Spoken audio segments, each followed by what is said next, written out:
Kuha na pala ang puso. Ayan. Ito. Ayan, puso. Ay, nakuha na doon. Libre ang puso ng saging. Ayan yung bunga niya. Ayan, kinuha na namin ang puso malaki.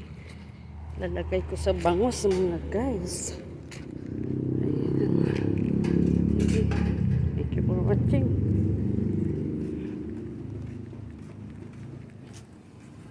Ito mga guys, gagawa tayo ng bangos. Lagyan natin ng puso ng saging. Putol-putulin naman natin guys. Ang laki ng bangos. Wala ang purol naman.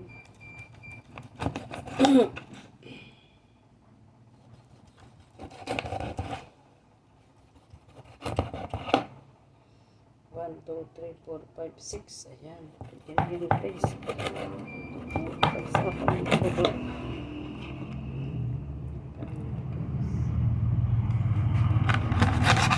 Ayan.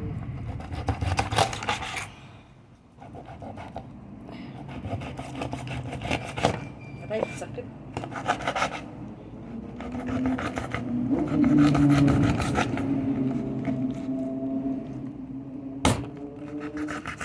Ayan. Nabuwan naman yung ating.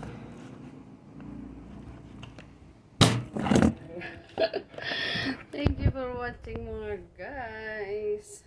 Guys, nagpakulo na ako ng tubig na may bawo, na may sibuyas, kamatis, saka sili, at saka luya.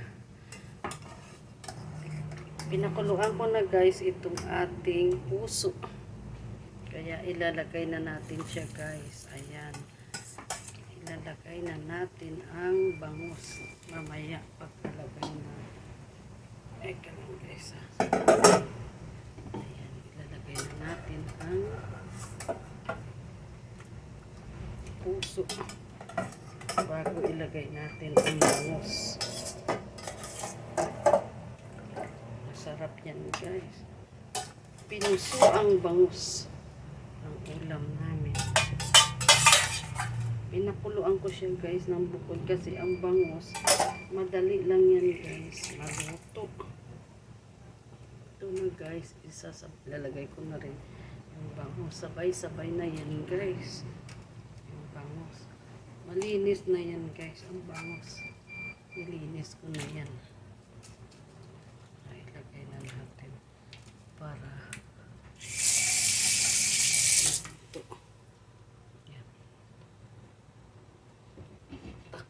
natin guys. Ayun na guys. Luto na ang ating pinusuang bangus. Guys, napakasarap ng ating luto ngayon mga guys. Sinigang na bangus na may puso. At syempre hindi mawala ang sili. Ayan, kaya lang isa lang yan. Kasi ayaw nila ng maanghang. Diba mga guys, napakasarap ng puso na may bangus ang ulam natin for today for lunch. Ano mga guys, sarap na naman ang kainan natin mamaya. With sabaw ng bangus at puso. Organic na organic. Thank you for watching mga guys. Follow for more, like and share. Ito na yan.